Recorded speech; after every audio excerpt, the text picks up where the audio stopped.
Yeah, we continue to work to get medical supplies into Gaza. We know there's a severe shortage of medical supplies there. It's something that our special envoy for humanitarian issues, Lise Grande, works on. And it's kind of, I'll say we work on that with our international partners, chiefly with humanitarian groups. And if you look at the success that we had in the last few weeks with unlocking a polio vaccination campaign that has now completed the first round of vaccinations for, I think, 90% of Gazan children, and is moving into the second phase of inoculations. That is the type of work that we're trying to do with all sorts of medical supplies to make sure that not just food and not just water, which is what people typically focus on when we talk about humanitarian assistance, but also medical supplies are making it into Gaza to get in the hands of doctors and other health care professionals who need to provide them to their patients.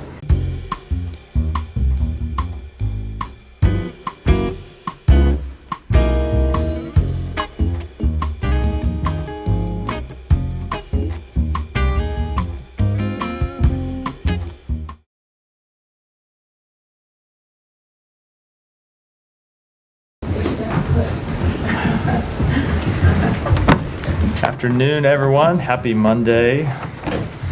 Start with you are all very chipper on a Monday, appropriately chipper. Let me start with some opening comments. The United States remains deeply concerned by the ongoing anti-democratic actions of the Georgian government, which are incompatible with membership norms in the EU and NATO. In addition to the passage of the so-called foreign influence law, we have also seen the Georgian government repeatedly violently crack down on Georgian citizens who protested that law. Today, the United States is imposing sanctions on 2 Georgian government officials and 2 leaders of a violent extremist group, as well as imposing visa restrictions on more than 60 Georgian individuals for their involvement in human rights abuses, corrupt practices, or other anti-democratic actions. These actions come as a result of our ongoing comprehensive review of all bilateral cooperation in Georgia due to persistent anti-democratic actions, as well as false statements by senior Georgian government leaders that are contrary to the spirit of our decades-long relationship with the government of Georgia. The Georgian government can recommit to its Euro-Atlantic trajectory by conducting free and fair elections, withdrawing and repealing anti-democratic legislation, and demonstrating significant and measurable progress on outstanding EU accession reform recommendations. The United States has been the biggest supporter of Georgia's economic and democratic development for the past 32 years. Our assistance has focused on making Georgia stronger, more prosperous, and a more capable country, a country more capable of defending its sovereignty and territorial integrity. We hope that the government of Georgia will return to the path that its people so evidently desire. For that, Matt. Oh, that's it? That's it. Nothing else? That's it. You're sure? Okay. Sure. All right. If I change my mind, I have the podium for I don't know, however much longer I stay up Okay. here. Can before we move on to the Middle East and Ukraine, can I just ask you, is there any more, any detail you can provide about the release from China of this American citizen pastor? David Lin, no. Only that we welcome David Lin's release from prison in the People's Republic of China. He has returned to the United States and reunited with his family for the first time in nearly 20 years. Okay, but that's not saying a whole lot. I mean, this is obvious. Every time the secretary or anyone else goes to China, they've raised the cases of detained Americans there. Can you say whether you think that his release was the result of those interventions? I'm not going to. What I will say is that you're right, Matt. Every time the secretary has met with Chinese officials, whether it be in China, whether it be here in the United States, or whether it be in other places where we've met with Chinese officials around the world, he has raised the case of David Lin and other wrongfully detained Americans, and we continue to push for the release of other wrongfully detained Americans. When it comes to David Lin, we are glad to see his release. We welcome it, and we'll continue to push for the release of other Americans. Yeah, I'm just trying to get it. I mean, did the Chinese just do this out of thin air, or was it something that you've been, It's something that we have been working on for some time. I think I'll leave it at that. Okay. Humera. I'll just Sean, sorry, you were speaking. Humera had her hand, you had words. I'll go to Humera and come to you next. Do one quick follow-up. On if they want to stay in China. Sure, yeah. Just, Go ahead. do you think that David Lin's release Means anything positive about the potential release of the other Americans who are wrongfully detained in China currently? So I don't want to try to forecast one way or the other, and other than to say it's something that we continue to work on. As you know, when the secretary went to Beijing last June, we were trying to restart the relationship so we could work together, not just on the big issues that face the world, where we thought it was important that we have an open line of communication, but also a number of bilateral concerns. And one of the bilateral concerns that we have had is the wrongful detention of American citizens. And so we are pleased to see David Lin's release. It's an important step forward, and we're going to continue to push for the release of other Americans. Can we just follow up? Sure. Can the State Department provide a number? How many Americans have been wrongfully detained in China So currently? I don't have a number here, but there are a number of Americans that we are still working to see released. Mark Swiden is one. Kai Lee is another. And then can you please remind us when it was the last time Secretary Blinken met with the Chinese Foreign Minister Wang Yi? He met with Wang Yi in Laos. I believe that was in July, the last time they had a meeting. Are they going to meet in Anga? I don't have any announcements to make, but always, obviously, we always look for the opportunity to meet with the foreign minister to talk through a number of concerns that we have, as well as areas that we can work together. Since we're in China, could I just Yeah. say that for credibility? This might be slightly in the weeds if that's not a mixed metaphor, but the Philippines and China. The Philippines announced that they've pulled out of the Escoda Shoal, one of the key parts. So do you have any take on that and what this means? Whether this is this changes the equation in the South China Sea? So the Philippines has endured repeated attempts by the PRC to interfere with their freedom of navigation on the high seas near Sabina Shoal over the past several months. There's no legal basis for the PRC's maritime claims in the South China Sea, and the dangerous ways in which it attempts to enforce those claims put Filipino lives and livelihood at risk. So it is up to the Philippines to decide how they operate their vessels in areas where it enjoys the freedom of navigation in the high seas under international law. And I wouldn't want to forecast what this particular incident might mean, other than to say that we continue to support our Philippine allies. Yeah, I have a China one too. I just, Go ahead, Mary. sorry, so not because it's fashion, but are you able to rule out a swap? What do you mean? Are you able to rule out that there was no swap Are you referring for to the release of David Lin? I am not going to say anything else about this process other than I've already said, which is that we welcome his release. Sometimes in diplomacy, the less said, the better. This is one of those occasions. We do welcome his release, and we're going to continue to work for the release of all wrongfully detained American citizens. Can you say at all how instrumental Secretary's meeting with Wang Yi in Laos was to secure? It's certainly something that he raised in that meeting, as he has raised the wrongful detention of American citizens in all of his meetings, and as we know, other senior government officials have raised as well. Yeah, go ahead, Janie. Thank you very much.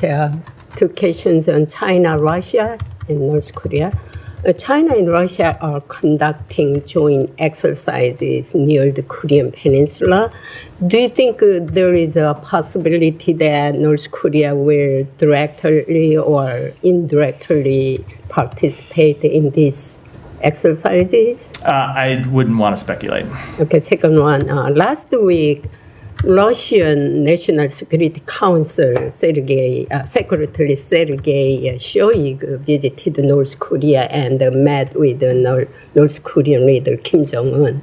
And the Secretary Shoigu requested military support, including weapons and manpower from North Korea in preparation for a conflict with NATO. How do you assess the expansion of cooperation between North Korea and Russia? We continue to be incredibly concerned by the expanding security relationship between North Korea and Russia, both for the support that North Korea continues to provide to Russia to prosecute its illegal war against Ukraine, and for the prospect of Russia assisting North Korea in ways that ultimately will be destabilizing to the Korean Peninsula. Thank you. Follow on North Korea. Go. I'll come. I pointed at Camilla, and I'll come to. Okay, yeah, go ahead then, Nike. Yeah, can you please comment on the Sweden's recent resumption of diplomatic operations in North Korea.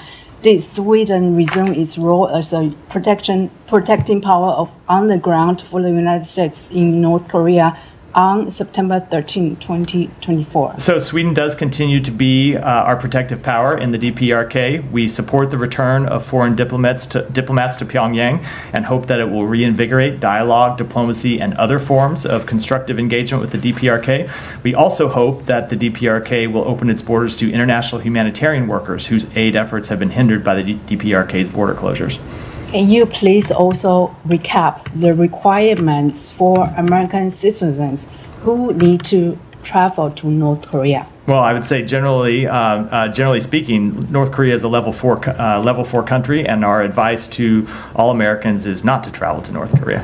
Well, it's also illegal to use a U.S. passport unless it's been specially validated. Unless it has been specially validated, correct. All right. Actually, I said Camilla next, so you guys work it out amongst yourselves, yeah. Already done.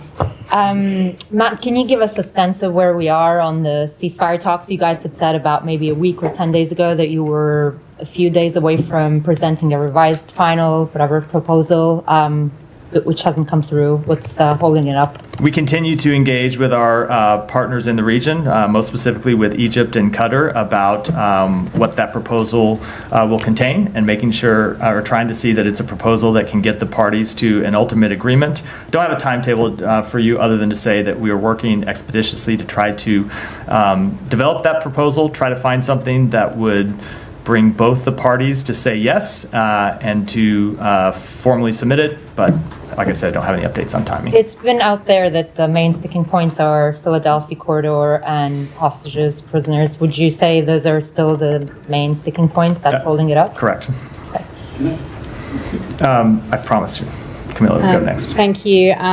So opposition leader Yair Lapid was just here meeting with the secretary. Do you have any readout from that meeting? I don't. I haven't spoken to the secretary since the meeting. I'll be happy to cover it in the briefing tomorrow. Okay. And also Israeli Defense Minister Yoav Gallant reportedly during his meeting with Amos Hochstein, he said the only way left to return the Israeli residents to the north to their homes is via military action.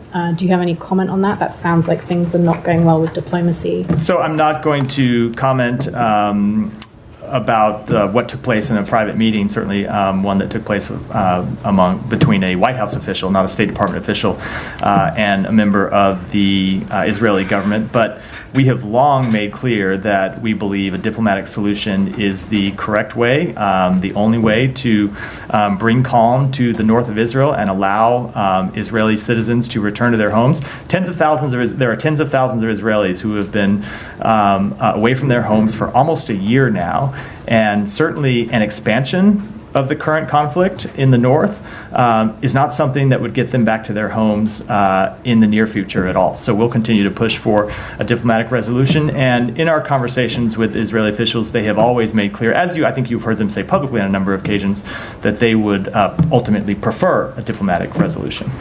Can I follow up on that? Yeah. What's the current situation now on the northern? Is it the risk is higher? What's your assessment, the U.S. assessment to that? So we continue to see strikes back and forth across the border, as you know, because you see them publicly. Both Israel targeting Hezbollah militants and Hezbollah facilities and Hezbollah infrastructure, as well as Hezbollah launching rockets and drones across the border. So that's something that has obviously was taking place before October 7th, but has really continued at an elevated pace since October 7th. And the point we have continued to make to Israel and other parties in the region is that ultimately this is something that needs to be resolved diplomatically. And I think the issues here are well known. It's very tough to achieve a diplomatic resolution to the conflict across the blue line as long as there is ongoing conflict in Gaza. And so that's not the chief reason, but one of the primary reasons why we continue to push to get a ceasefire in Gaza, because of the possibility we believe it would unlock for calm in the north. Not only Gallant, also Netanyahu said that today he told the U.S. envoy that Israel will do what's necessary to ensure its security and safely return the northern residents to their homes. In case Israel decides to enter into war with Hezbollah, what would be your position? So I'm not going to deal with hypotheticals, but certainly we believe that the best way to ensure that Israeli citizens can safely return to their homes in the north is a diplomatic resolution. In the same way we believe a diplomatic resolution is the best way to ensure that the tens of thousands of Lebanese who have been displaced from their homes in southern Lebanon can return home as well. Are there red lines? I'm just not going to. I'm not going to speculate at all about how this may unfold, other than to say we continue to push for a diplomatic resolution, and we do fundamentally believe it's in the interests of all the parties. Saeed. Thank you, Matt. But to follow up on this question, basically Hezbollah said that the best way to have the people return is basically to achieve a ceasefire in Gaza. I think they stated that time and Correct. time again. So. I mean, that's a caveat there. So, going back to what you said to Humaira on the talks, where they are. Now, it is said that this week you're going to submit a new proposal. Can you update us on this thing? I don't have any update from the answer I gave to Humaira 6 minutes ago, which is something that we are working on. But we are looking at a new proposal sometime. Yeah, we are working to submit a new proposal that we, along with Egypt and Qatar, that hopefully would get us to the finish line. A couple more questions. Reports say that the medicines in Gaza are just totally empty. I mean, the stocks of medicines in Gaza are totally empty, and the situation is very dire. Can you update us on your effort, in terms of whether it's humanitarian aid or medicines and so on? I mean, especially since the dismantlement or the removal of the pier. Yeah, we continue to work to get medical supplies into Gaza. We know there's a severe shortage of medical supplies there. It's something that our special envoy for humanitarian issues, Lise Grande, works on. And it's kind of, I'll say we work on that with our international partners, chiefly with humanitarian groups. And if you look at the success that we had in the last few weeks with unlocking a polio vaccination campaign that has now completed the first round of vaccinations for, I think, 90% of Gazan children, and is moving into the second phase of inoculations.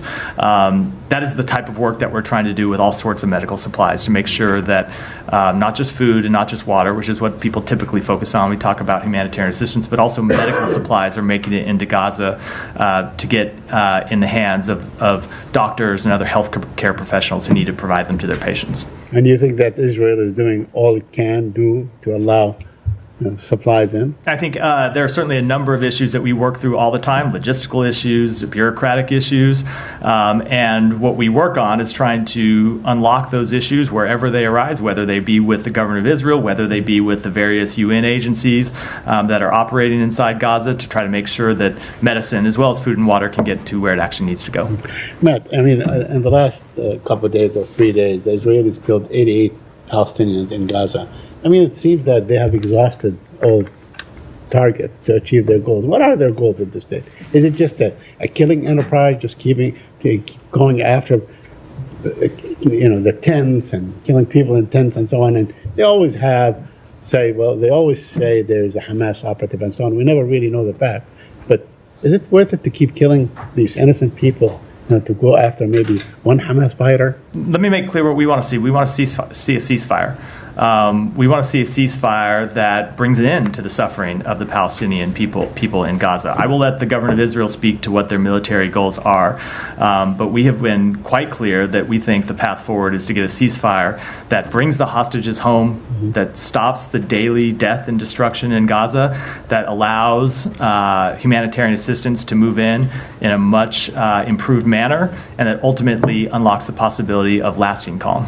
And a couple more on the settlements. Israel is building a settlement on a historic site as designated by UNESCO. Are you doing anything to dissuade Israel from building on this very site? So in Batir next to Beit Lahem? Sorry. So As we've said before, settlements are inconsistent with international law. They run counter to efforts to achieve an enduring peace. Our understanding is that this particular settlement that you refer to south of Bethlehem is part of 5 new settlements that the Israeli cabinet approved in June. You heard us speak out against those settlements when they were approved, and we have spoken out against them since then, not just publicly, but also privately in conversations with the senior-most members of the Israeli government. Ultimately, we think that the settlement program doesn't just harm the Palestinian people, but it hurts Israel's peace. It hurts Israel's long-term security, and that's what we'll continue to impress upon the government of Israel. And finally, last week when the Israelis raided the Jenin camp, right outside the camp, there's a Hamdan family in a small apartment. They always take their apartment to be a sniping post and so on. They ruined the apartment and so on. They destroyed everything, but they also stole Ashraf Hamdan, who was 13 years old. They stole his PlayStation. You believe that the Israeli army should either give him back his PlayStation or compensate him for that? The last I looked, it was like $207. So I'm unfamiliar with the facts of this case. So I don't want to speak to a specific incident in which I'm unfamiliar. But no, obviously, a child's PlayStation in any event should not be taken away from them in the first place, and if so, should be returned. So they should either give it back to him or compensate. So I'm just telling you, I can't speak to the facts of this case. I've only heard what you've presented to me. But just as a general rule, of course, children's toys should not be taken from them, and if they are taken, they should be returned. I think that's a pretty safe principle. Yeah. Can I just ask about the West Bank? Just go back to the killing of American-Turkish citizen Ayşenur Egi from last week, because the secretary commented on it while he was traveling.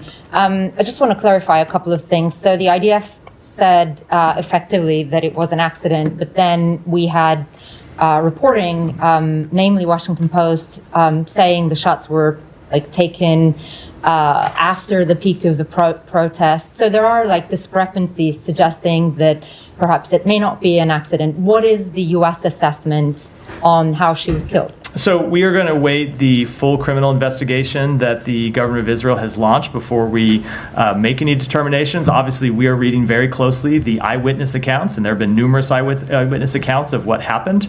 You heard the secretary speak to those eyewitness accounts when he made his comments in London last week. Whether the eyewitness accounts are true, whether the accounts that the Israeli government made public are true, ultimately, this is a death that never should have happened. It's a killing that never should have happened.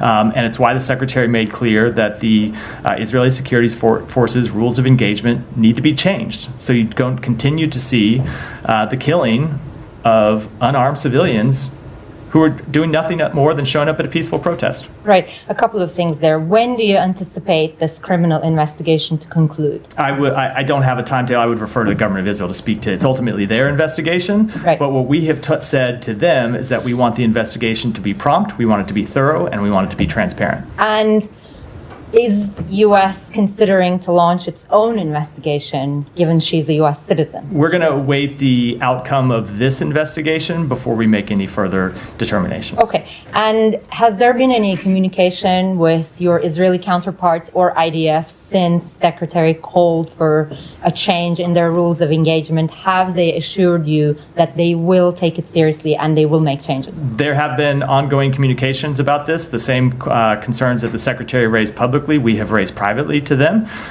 Those conversations are ongoing, and I don't want to speak to them in any detail at this point. And just why isn't the U.S. committing to an independent investigation, given that she was a U.S. citizen?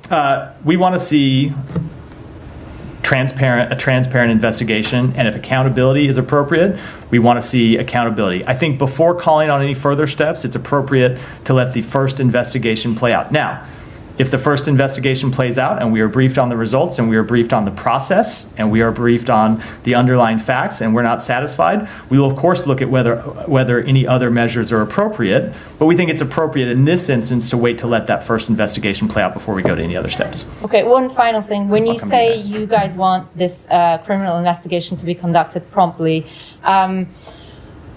this is the case of a U.S. citizen for sure, but we have had similar back and forth about a number of other incidents where there was civilian harm, and then they disappear from the headlines.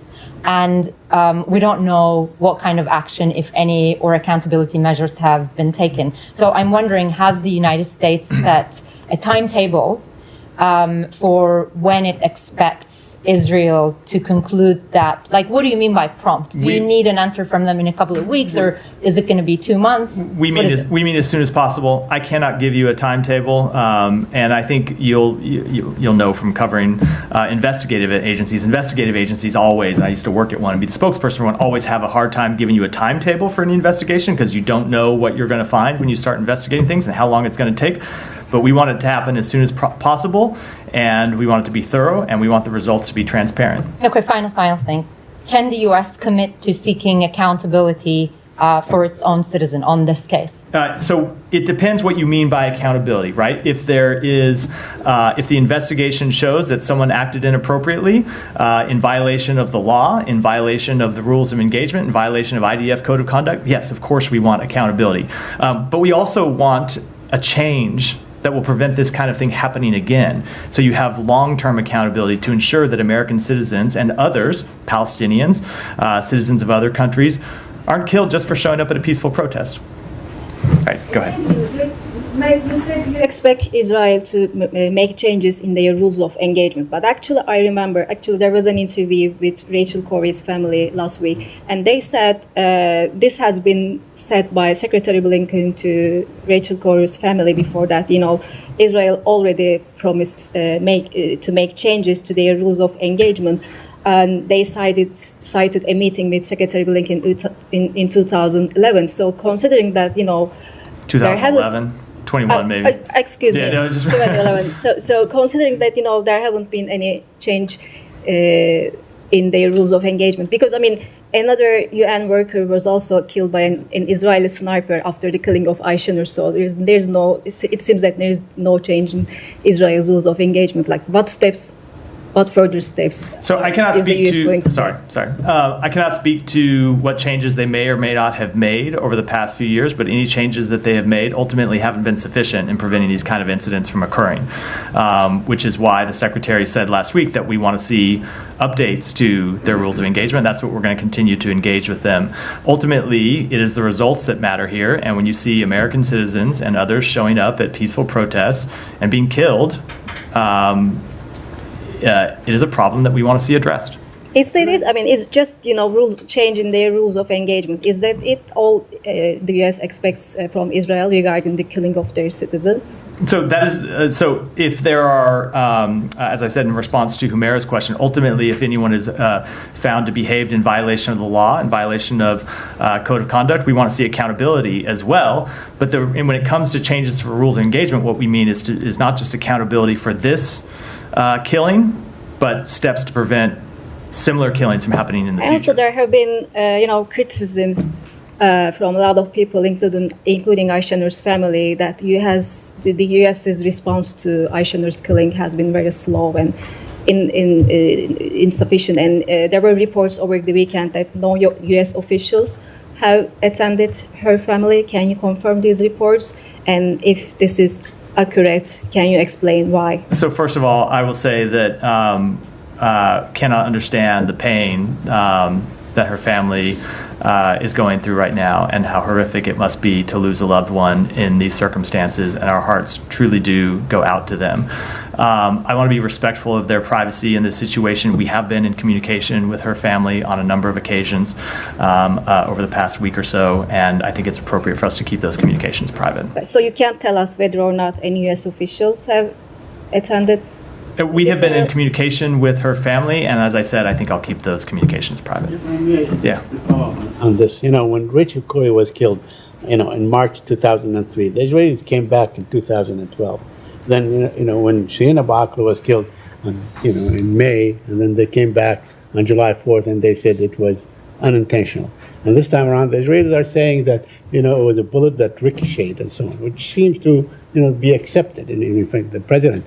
Right? So, is the case closed as far as the U.S. government is concerned? It is very much not closed. And I think if you listen to the comments from the Secretary and other U.S. government officials last week, what we said is even accepting the announced results of the preliminary investigation, even if you accept that as fact for what happened, it still shows that this is a killing that never should have happened. And that's why we want to see changes in Israel's rules of engagement to prevent such killings from happening again in the future. Thank you. Yeah, Alex, go ahead. I'll come to you next. From your opening statement, you said that these actions on Georgia come as a result of our ongoing comprehensive review of the bilateral relationship. Since you haven't finalized your review yet, does that mean that today's sanctions are just a second tranche of multi-layer measures that you're going to take? So I don't know if I would say second, because there are a few different ways to look at this. You saw us impose, when we announced the review in the first place, you saw us impose visa restrictions on a number of Georgian government officials for their anti-democratic actions. And you also saw us announce that we would review our security funding. And subsequent to that, we've announced that we have, not security funding, our overall funding to the government of Georgia. And subsequent to that, you have seen us announce that we have suspended $95 million in funding to the government of Georgia. And the review about other U.S. government funding is ongoing. In terms of visa restrictions, you made it clear that you will not name the name. I get that. Correct. But given the disinformation campaign that the government in Georgia has been launching, to dismiss your, sanctions, previous sanctions, wouldn't that be much more effective to point fingers at the violators? Well, yeah, Alex, you are welcome to go to the United States Congress and ask that lobby to them to change the law to allow us to name the people on whom we've imposed visa restrictions. But until that law is changed, we're unable to do so. But let me try. So if you want to make the effective case, you're barking up the wrong tree. No offense. That's fair. But let me try differently. You sanctioned last time 20 plus assuming MPs, and this time you stuck with 60 assuming MPs. Some 80 plus pro-Russian MPs voted for a Russian law. Is it fair to expect that all of those MPs are now banned from entering the US? I'm not going to preview any actions at all, other than to say that our review, both of potential other accountability actions and other tranches of funding, remains ongoing. Let me also get your reaction to their latest campaign. Georgian Dream's government is trying to convince the world that it was Georgia, backed by the US, that started a war with Russia in 2008, not the other way around. Can you put that in the context? What's your take off? Yeah, I saw the comments. I would just say simply, I don't think Georgia needs to apologize for having been invaded by Russia any more than Georgia needs to apologize for the fact that Russia continues to illegally occupy 20% of Georgian territory. It is Russia that has been the aggressor in invading Georgia and continuing to illegally occupy Georgia, as Russia has been the aggressor with other countries in the region, of course, Ukraine being a very prominent example of that. And about call to Aliyev today, the secretary also spoke with Armenia's prime minister last week.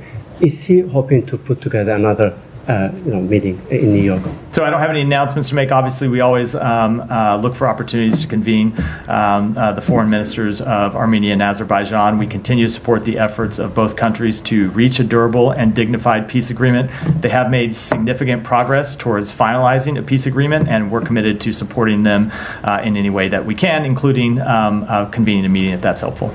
I have one more, Iran, if I may. Today, you guys joined a statement with other countries, in terms of 2 years after Masa Amini's death. You guys have a law to impose sanctions, and other countries have done so. Why not using this momentum to announce the sanctions today? We have announced over sanctions on, I think it's over 500 Iranian entities and individuals since the outset of this administration. You've seen us in just the last few weeks announce additional sanctions on Iranian entities and individuals. Some of those sanctions have been for human rights abuses, repeated human rights abuses. And I think you've seen a pretty consistent pattern that shows our record here, but I don't want to preview any upcoming actions. But you are behind in terms of implementation of MASA Act. Your congressional report hasn't been filed yet, as far as I understand. We continue to work on that report, and when it comes to other actions, stay tuned. Frank, go ahead. Thank you, Matt. The White House has not contacted Aysenur Agi's family 10 days out from her killing. Eyewitnesses themselves tell us that they actually haven't been reached out to for any Israeli-led investigation. Our colleagues at the Washington Post, of course, as you might have seen, reported footage and testimony that seemed to reveal that the Israeli military misled the U.S. and the world in its initial findings of how and when Aysenur was shot. When is the president and vice president going to reach out to Aysenur's family, and how can the U.S. continue deferring to Israel to investigate itself for killing an American if it has already at best misled and at worst lied in its preliminary findings? And how also, given it hasn't reached out to eyewitnesses? So, as I said, first of all, with respect to her family, which we know are experiencing this horrific tragedy, the U.S. government has had a number of conversations with the family. Hold on, let me just finish. It is not appropriate for me to get into those publicly. I never would in a situation like this, and I'm not going to here. But we have reached out to express our deepest condolences. I will say, when it comes to the investigation, I cannot speak for the investigation that's occurring now, other than to say we're going to expect it to be prompt, thorough, and transparent. And if it's not, I don't think anyone should draw conclusions about an investigation while it's ongoing. But at the end of it, we will certainly be happy to look at how the investigation was conducted, what it produced, if there are any deficiencies, and if we don't find that it meets our standards, we'll have more to say at the time. But is it not a red flag that the initial findings are already being discredited by testimony and footage? So I think I already said, you heard me say earlier, even if you accept the initial findings, they don't present an acceptable outcome. Right? You look at the initial findings, and they already tell you that something went tragically wrong, and you had the killing of an American citizen that never should have occurred. So when I hear people say sort of hold the initial findings up as if they somehow exonerated Israeli security forces, they very much do not. At least in our point of view, they very much do not exonerate them. They reveal the need for a number of changes, and we've made clear that's what needs to happen. But then when it comes to what ultimately happened and getting to the bottom of what ultimately happened, let's see how the investigation plays out. I do think we shouldn't draw any conclusions before it's final. And when we see the ultimate investigation, we'll have more to say based on our assessment of it. And then finally, just on what you've said, that the U.S. is urging the Israeli forces to change its rules of engagement after Aisha killing. Of course, there's also World Central Kitchen worker Jacob Flickinger, the teenagers Mohammed Kadur, Tawfiq Abdul-Jabbar, our journalist colleague Shireen Abu Akleh, peace activist Rachel Corrie, 40,000 Palestinians, which of course you've condemned as well, the killing of them. The logic would follow that the U.S. has unconditionally funded a military with evidently insufficient rules of engagement up to this point. So is there any U.S. reflection on that idea? The U.S. reflection on it is that Israel needs to change its policies, and we have made that quite clear. When it comes to the World Central Kitchen strike, we made clear that they need to change their deconfliction measures and worked with the UN to get new deconfliction measures in place. Now, those aren't perfect. We continue to see strikes that result in the death of humanitarian workers. We continue to see strikes in Gaza that lead to the tragic deaths of civilians. As you know, it is a very difficult place in which to conduct a military campaign because you have a terrorist organization that embeds itself and hides itself behind civilians, which is why it's the United States that is at the forefront of pushing for a ceasefire. And when it comes to actions in the West Bank, why it's the United States that's pushing for changes to the Israeli rules of engagement. As you point out, those attacks have still continued. So if these urgings don't continue, will there not be a consideration to condition weapons? We continue to work to get the best outcome possible, and we believe the best outcome possible when you look in Gaza is a ceasefire. So and that's why, hold on, let me just answer the question. And it's why we continue to work with Egypt and with Qatar to get a ceasefire over the line. Ultimately, we think that is the thing that would bring an alleviation to the suffering of the Palestinian people. Not any of the other steps we hear bandied about from time to time, but a ceasefire that brings a lasting end to the war. And when it comes to changes in the West Bank, it's the changes that we've proposed with others. Kylie, go ahead. Just to follow up quickly on that, you said that deconfliction is perfect. Is it the U.S. assessment at this point that the Israelis are doing the best that they can, and they've implemented some changes when it comes to deconfliction with NGOs? I'm sure that there are always changes that further refinements that can be made. I mean, the problem that you have, and we've seen this over and over when it comes to incidents with humanitarian workers, is the government of Israel puts in place with the humanitarian aid groups a new set of deconfliction measures, and then you have an incident that exposes a flaw in one of them. You saw this recently with the strike against a convoy where the lead vehicle, I think I'll get the details wrong, but left the convoy, turned around, and was ultimately fired upon by Israel security forces. You get different things. You get different incidents that expose new problems that need to be solved. Ultimately, this isn't unique to this particular deconfliction problem is not unique to Gaza. It's something that tends to be the case in ongoing war zones where you have the difficulty of delivering humanitarian assistance while there is ongoing fighting. Now, of course, it is made even more acute because of the unique problem in Gaza of Hamas hiding itself behind human shields. But that's why we continue to work. It is really through an ongoing process with the humanitarian groups, with the UN, and with Israel to try to get the best possible deconfliction measures in place. And it remains the U.S. assessment at this time that Israel is genuinely working to perfect those deconfliction channels. There is always more that they can do, and we continue to engage with them about improvements that they can make on an ongoing basis.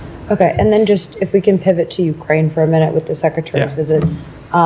Last week, he came out of that visit saying that he and his UK counterpart would be presenting their findings with regard to the Ukrainians asked to strike deeper into Russia, and whether or not there would be a policy decision on that would hinge on President Biden's meeting with Prime Minister Starmer on Friday. That meeting is concluded. We haven't heard anything from you guys. So where does that conversation stand? Has there been a policy decision on that ask from the Ukrainians yet? So first of all, you're right. The Secretary did say he would discuss his conversations with President Zelensky and other Ukrainian leaders, but he said he discussed them with the President, not with all of you.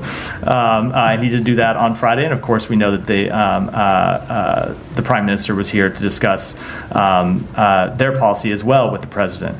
I don't have any announcements to make about changes in our policy today. We can continue to engage with our Ukrainian partners about the best way that they can support them to ensure that they win this war, the best way we can provide them with capabilities and intelligence support and other support, and that will continue to be our commitment, but I don't have any announcements to make on policy. But it's still possible that the policy could change, or you guys have decided to keep it intact the way it is? I don't have any announcements to make today. We always, and this is just a general statement that covers our policy when it comes to Ukraine, engage with the Ukrainians about what they need and how best we can support them. And as I know you've all heard the Secretary say many times, adapt and adjust those policies as necessary to best support them in a way that makes strategic sense and provides them capabilities that they can actually use and that they can support and that they're trained on. And that will continue to be our policy going forward. So you don't think they need to strike deeper inside Russia right now? I said I don't have any announcements to make about changes today.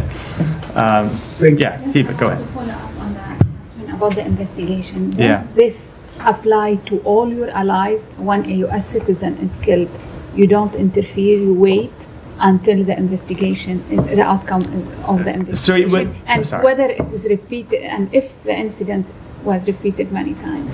So I'm not going to deal with a hypothetical about going forward, but it would always depend on the circumstance. If we saw an ally that was conducting an investigation, or in this case, bless you, conducted an initial investigation, briefed us on the results, and said they were conducting a full investigation, we would certainly take that into consideration in what steps we might take. But that's not to foreclose any further steps on our end if we think it's appropriate and necessary at a later time. Yeah, Jenny. Thank you. Quick question. Do you have any comment or update about the second assassination attempt on former President Trump while he played golf yesterday? Yes, as you heard the president say, we deplore violence of all kind. There's no place in the United States for political violence. That's not how we settle our political disputes in this country. No update. The U.S., the State Department's not the investigating agency. I would refer you to the FBI. Gotcha. Thank you very much, Matt. A couple of questions. Today, Undersecretary Bass was in Pakistan meeting Army Chief, Deputy Prime Minister, and a couple of other people, and they spoke about economy and security. Did they speak about democracy or Imran Khan at all, or no? So they discussed our approaches to expanding bilateral cooperation on economic and security issues, including countering terrorism and violent extremism, the importance of fostering regional stability and prosperity. This Undersecretary expressed his gratitude for Pakistan's continued cooperation in assisting Afghans in resettlement pathways to the United States, and we will continue to work closely with the government of Pakistan on all these issues. The following two questions about journalism. The other day, the Secretary spoke and Mr. James Rubin spoke in detail about the Russian media, RT, and all these things. Now, don't you think that China, because last year, from what I remember, Mr. Rubin saying was that China is the one that spends the most money in propaganda, in fake news.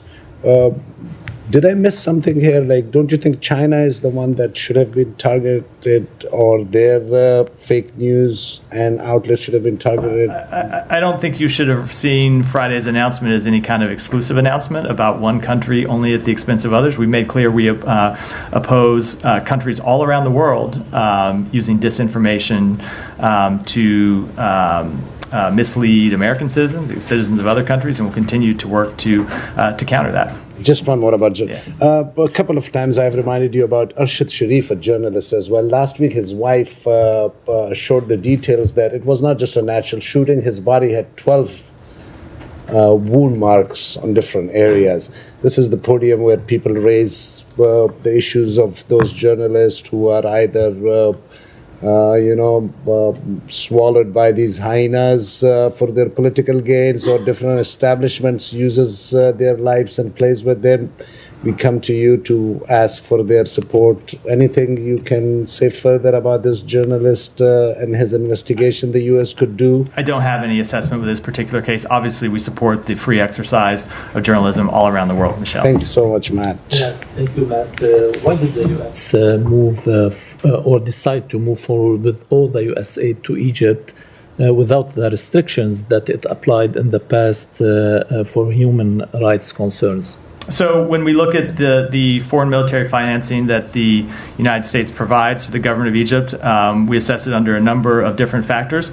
Egypt has played an important role over the past year in helping try to get to further regional stability. We've seen them play a really critical role in trying to get a ceasefire across the line in Gaza. We've also seen some improvements in the human rights situation in Egypt when it comes to the introduction of a bill regarding pre-trial detention, when it comes to the release of some political prisoners. We do need to see further advancements on human rights, and that's what we're going to continue to push with the government of Egypt.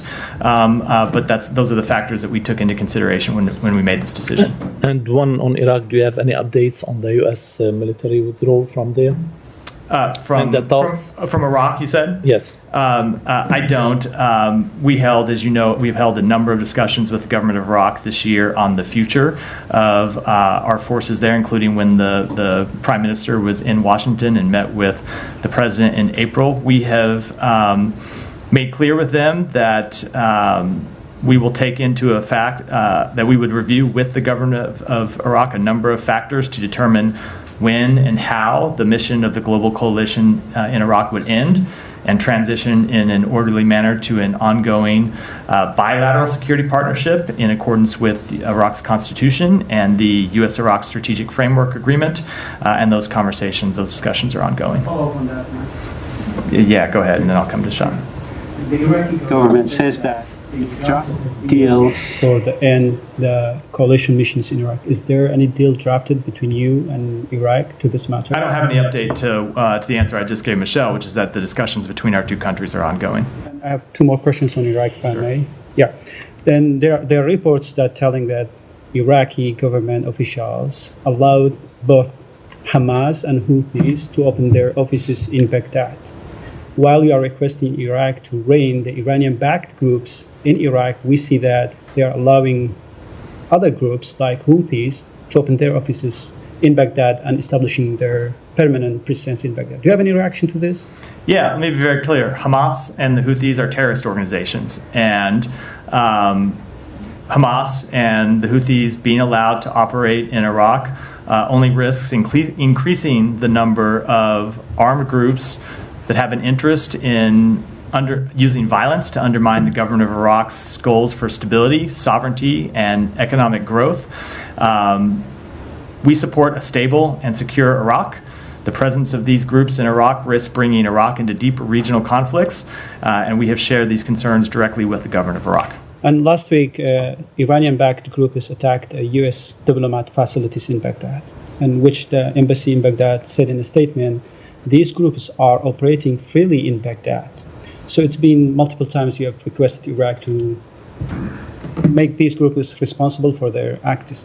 So why the Iraqi government is not doing this? Do you think that they are capable but not doing it, or they are incapable to do this? I'm not going to speak to the Iraqi government's actions other than to say that we do expect them to hold accountable anyone who takes that action against U.S. personnel, U.S. forces in the region.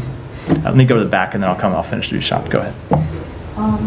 I wanted to ask you if you could give us an update on the detention of American citizens in Venezuela, and also if the government is engaged in any type of talks to work for their release. So we can confirm the detention of one U.S. military member in Venezuela, and then, of course, we've seen the reports of 2 additional U.S. citizens detained in Venezuela. We are seeking additional information and monitoring the situation. I don't have any further comment at this time. You cannot confirm the reports on the 2 additional citizens. We have seen the reports of them. Obviously, this is a situation where we don't exactly have a close relationship with the government of Venezuela, but we are continuing to engage to try to gather additional information. And then on that, there were also Spanish citizens arrested, and I wanted to ask you if you've been in contact with the government of Spain about it, and if you think this decision has been linked to the fact that the Spanish government granted asylum to Edmundo González Urrutia? I can't speak to any direct conversations between the U.S. government and Spain. It's not to say that they haven't been happening. I would suspect they are. I'm just not aware of them, and so I can't speak to them. But I would just say we have seen, and I wouldn't speculate as to why Venezuela is taking these actions, other than we have seen them make a number of false claims over the past few days about the reason for their detention, and I think I'll leave it at that. So, and sorry, just going back, the U.S. is not doing anything to kind of get these people released from Venezuela? No, that is not what I said. There are privacy considerations that we have to respect when it comes to individuals. I think the other people in the briefing room have gotten tired of hearing me say it over time, but in a number of cases when we don't have a privacy release, it's difficult for us to talk about the details of an underlying case, and that's the situation here. Okay, thank you. What is the U.S. position in Israel's insistence to remain in control of the Philadelphia corridor, which is fundamental point in the negotiations? This is something that we have spoken to a number of times. Obviously, Israel does have very real security concerns, and we think that those security concerns can be addressed. We think that they are addressed in the ceasefire proposal that the president laid out on May 31st, as well as the bridging proposal that we put forward in recent weeks, and we're continuing to try to work through how to implement that ceasefire in a way that would ensure Israel's security, as well as alleviate the suffering of the Palestinians. What's happened for the port, the temporary port, it was built exclusively to provide humanitarian aid and food for the people in Gaza. We don't hear anything about it.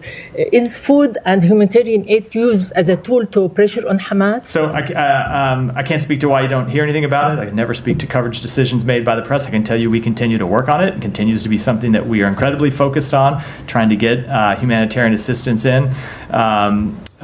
We are seeing food and water and medicine, but ultimately, 11 months into this conflict, you have to step back and draw the conclusion that the way to get the massive amount of humanitarian assistance that we need to get in is through a ceasefire that would make it easier to get humanitarian assistance in and make it easier for it to move around and get delivered to the people who need it.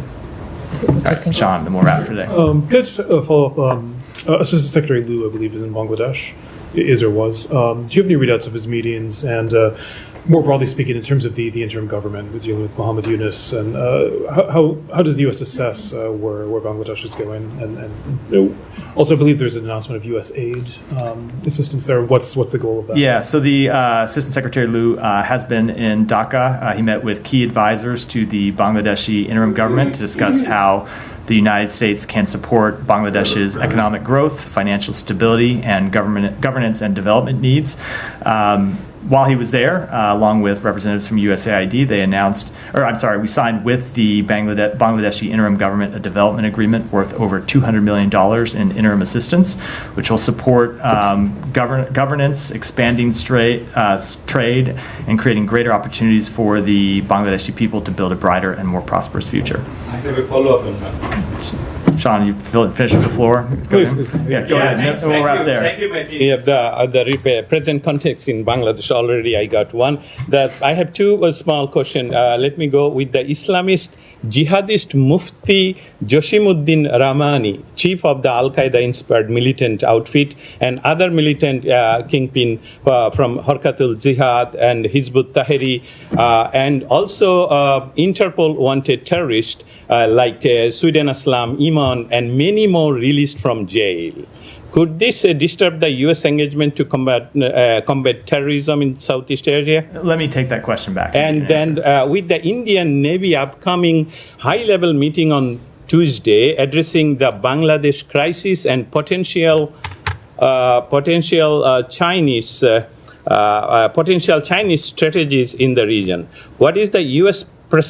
perspective on the evolving situation? How is the U.S. coordinating with the regional partner, particularly with India, to ensure stability and address concerning related to Chinese influence on the region? Let me take that one back as well, and we'll end. Yeah, Matt, go ahead. You've seen that Chairman McCall has scheduled a markup of the resolution holding the secretary in contempt of Congress.